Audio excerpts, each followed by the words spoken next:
Roaches in Her Crib by Quan Millz, Chapter 3. Bass heavy lyrics to the deceased infamous Lil Jojo, a local Chicago drill rapper, thundered from the black 2005 Chevy Monte Carlo strolling up Halstead Avenue. Sunlight reflected off illegal tints plastered across all windows of the car. As bass thumped in the trunk, its vibrating warlike sound mixed in with the car's V6 exhaust. The tints were the perfect way for Deontay to hide and immerse himself in the thick cloud of weed smoke filling his whip. "So where we going again?" Marvin, one of his guys, asked as they strolled up the street, headed to Fred Queish's apartment about 5 blocks north. Deontay pulled the fat blackwood blunt out of his mouth and passed it to Fam. He blew out a dense plume of smoke from his nostrils, his eyes glued to the light traffic on the two-way street. "Man, I know this thick, yellow bitch to stay up in Inglewood that want to let the team hit in exchange for some weed and pills." Cough, cough. Some fire-ass dro was playing the drums inside of Marvin's lungs. He covered his mouth and tried to contain his cough. "Damn, she down to do two dinos in the AM?" Marvin asked, as if he finally got some oxygen in his lungs. "Shorty sound like a super thought." Deontay chuckled. "Hell yeah, she is. I smashed plenty of times. I told her you was with me." Marvin passed the blunt back to Deontay. He took a few tokes from the blunt and turned down the music slightly. Deontay turned his face towards Marvin and asked, "So you down, nigga?" "Hell motherfucking yeah, you know I'm down, my nigga. Shit. Some AM pussy? Shit better be smacking like some motherfucking Kellogg's Frosted Flakes. Great!" Deontay busted out laughing. "My nigga, you's a goofball. For real, for real." The weed pull pusher paused for a moment. He rubbed his fresh, wavy fade and wiped his mouth, a tad on the chubby side. Deontay was light brown and was decked out in typical dope boy attire. Long white tee, True Religions, red Jordans on his feet, no belt on, of course, so the moment he got out the car, his pants were going to be sagging. Marvin was wearing a similar outfit. His Jordans, though, were turquoise. "Okay, well, just as a warning, though, Shorty's crib might be a wreck. She kinda nasty with it, but that pussy fire, though," Deontay confessed. Marvin let out a nervous chuckle. "Nigga, what? We finna fuck a bitch who got roaches and shit in her crib?" "Yeah, man, but shit, I'm telling you, that pussy is schmacking. And the bitch will slurp on a dick and drink nuts like it's motherfucking vanilla bean frappuccino from Starbucks. Venti size. That's the tallest, my nigga." "Bro, yo, you nasty as fuck," Marvin laughed, choking on the weed smoke. "I'm gonna have to do an assessment on this bitch's crib before I decide if I wanna fuck or not." Marvin snickered again and shook his head. The slightly chubby tan buddy wondered if his dude was playing games with him and just trying to deter him from getting some ass, but he was down for whatever. If the bitch was offering some ass, he was up to the task. As the Monte Carlo maid came up to the intersection of 63rd and Halstead, Deontay spotted Shorty's building, then parked on the empty side street. Deontay checked to see if any parking meters lined the street. Nope, good, because he owed the city $300 in parking tickets, and one more. A big-ass yellow boot was going on one of the Monte Carlo's tires. He chucked the engine off, took the keys out of the ignition, and stuffed them into his pocket. "Alright, so like I said, don't get freaked out and shit, cause the whole little filthy with it. But she gonna suck them balls, might even lick your ass." "Nah, she can suck on the balls, but the ass is completely off limits. We'll see." Marvin produced a scowl on his face and hung his mouth open in disgust. "Nigga, you gay." Deontay smacked his teeth. "Fuck, nigga, get out of this car so we can get this pussy and then bounce so we can get something to eat." Deontay jokingly shoved Marvin. Fred Queish's weed man opened up his front console, looked down, and whipped out a bottle of some cheap, big-ass green bottle of Curve cologne he copped from Walmart on 87th not too long ago. He doused himself in a million sprays and then handed it to Marvin, who followed suit. The two young gangster disciple gang members hopped out of the all-black Monte Carlo, wiped themselves free of blunt ash, and made their way up to the front door of the apartment complex. Deontay pulled out his phone and shot Fred Queisha a text, alerting her that they'd arrived and were downstairs at the front door. Less than 30 seconds later, the front door opened. Buzzed. Voila, magic. Deontay smiled. He checked his pockets.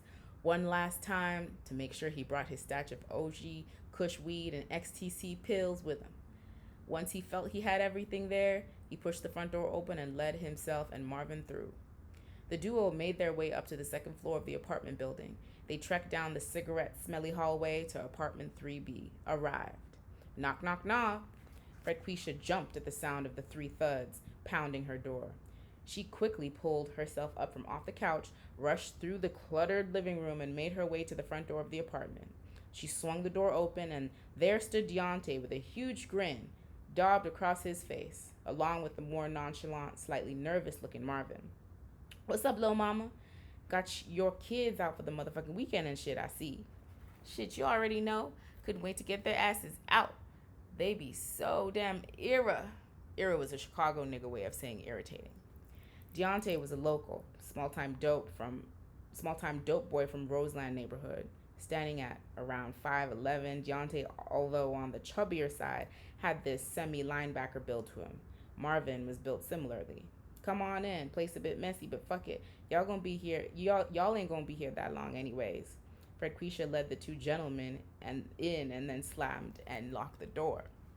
Marvin's eyes widened at the filth splattered across the entire apartment and almost wanted to instantaneously throw up at the portfolio of disgusting smells, punching him in his mouth, even in his mouth. Oh my god. Ain't it funny how sometimes you can smell shit, no pun intended, through your mouth? Silent, Marvin's eyes peered into the kitchen and saw the sink overflowing with dishes. The fuck, he thought to himself, completely blown the fuck away.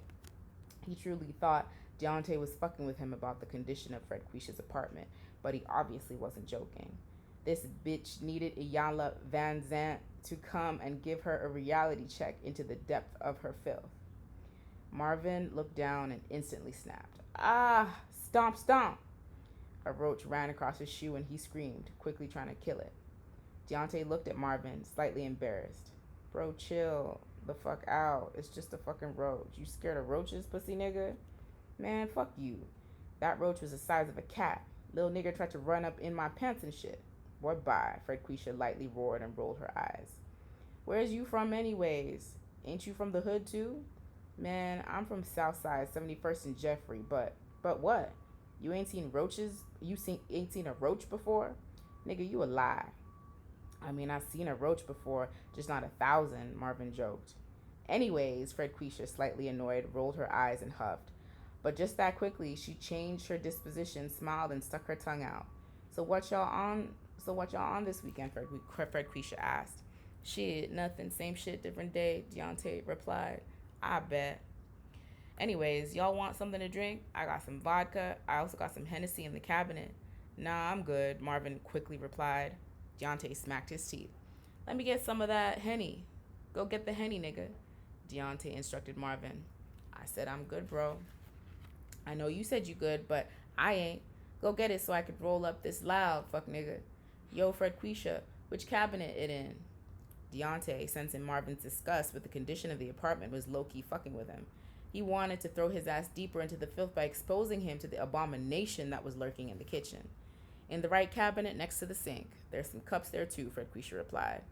Aight, bro, stop playing and go get it, Deontay grinned, then grabbed Frequisha by her upper arm and danced her into the living room, and then sat on the couch together. He whipped out his big-ass Ziploc bag of weed, a pack of grape-flavored Dutchies, and his lighter. Marvin cautiously strolled into the kitchen. Man, this is some fuckity-fuck shit for real, he thought to himself as he entered the kitchen. Complete filthy madness smacked his dark brown pupils. Roaches galore, taking cautious, deliberate steps. He laser-focused his eyes into the cabinet that apparently contained the bottle of Hennessy. Once Marvin arrived at the cabinet, tuning out the nastiness that defined the entire kitchen, he opened the cabinet. Fuck, he griped, quickly closing the cabinet. He saw four roaches chillaxing near a glass. He closed his eyes, took a deep breath, and then slowly opened the cabinet, trying to ignore the roaches. He quickly pulled the bottle down and then dashed back into the living room. Although Marvin would give Frequisha 4.3 on a scale of 1 through 10, her ass truthfully deserved a negative 17.8 for living in this nasty, fucked up apartment. Hopefully, this Fred Quisha bitch would get high sooner rather than later so we can fuck and then bounce. Marvin entered the living room and then sat on an adjacent love seat as Fred Quisha and Deontay looked enthralled with one another. You rolled up yet? Marvin asked. Yeah, fuck nigga. Just waiting for your scared ass. Man, just light that shit up, bro, Marvin responded. Slight frown scrunched his face as he scratched his arms. Psychosomatic.